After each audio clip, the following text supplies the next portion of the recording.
Hello everyone, I hope সবাই খুব ভালো আছো। আগের দিন তোমাদের বলেছিলাম আমরা এসেছি মেঘের রাজ্যে, তবে আজ মনে হচ্ছে এ যেন মেঘের বাড়ি, মেঘের আলয়। সারাটা আকাশ জুড়ে যেন মাখনের মতো মেঘ ছড়ানো। আজ আমাদের বেড়ানোর প্রথম দিন, যাচ্ছি চেরাপুঞ্জির দিকে। মেঘালয় মানেই কিন্তু মেঘ, বৃষ্টি, ঝর্ণা আর সবুজ পাহাড়ের গল্প। আর আমার মতো যারা বেড়াতে খুব ভালোবাসো তাদের জন্য এ যেন স্বর্গ।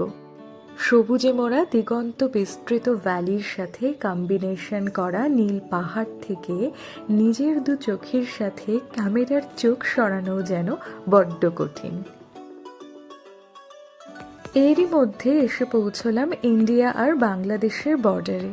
কাঁটাতারের বেড়ার ওপারে আমাদের মতোই ওই দেশের মানুষও এসেছিলেন আমাদের দেশটাও কিছুটা দেখে নিতে।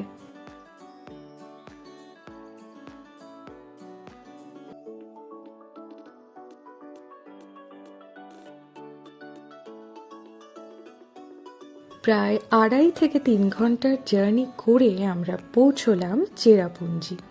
এই চেরাপুঞ্জি নাম কিন্তু ব্রিটিশদের দেওয়া, পুরনো নাম ছিল সহরা। 2007-এ গভর্নমেন্ট অফ মেঘালয়া অফিসিয়ালি চেরাপুঞ্জির নাম সহরা করে দেয়। গাড়ি থেকে নেমে গুটি গুটি পায়ে হেঁটে চলে এলাম আমাদের ডেস্টিনেশনে সুপারি বাগানে। পুরো জায়গাটা জুড়েই রয়েছে শুধুমাত্র সুপারি গাছ। এর মাঝেই আছে কিছু খাবারের দোকান এবং ওয়াশরুম। খুবই নিট অ্যান্ড ক্লিন করে সাজানো, গাছের ছায়ায় ঢাকা, এরকম গ্রিনারি আমার খুব পছন্দের। তবে এখানে হিউমিডিটি খুবই বেশি, তাই গরমে একটু কষ্ট হচ্ছিল। আর হিউমিডিটি বেশি হবে নাই বা কেন, এখানেই তো ভূগোল বইয়ের পাতায় পড়া সেই মৌসিনরাম রয়েছে, যেখানে সারা পৃথিবীর মধ্যে সব থেকে বেশি বৃষ্টি হয়। না না, ভূগোল বই বন্ধ করে ফিরে আসি বেড়ানোর গল্পে। এসব বেশি বললে দিদি আর নাকি আবার মাথা ধরে।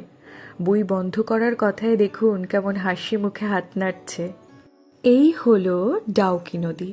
খুব তাড়াতাড়ি ডাউকি নদীকে সাথে নিয়ে ফিরে আসবো নতুন ব্লগে। আপনারা লাইক আর সাবস্ক্রাইব করে পাশে থাকুন। আজ এখানেই শেষ করছি।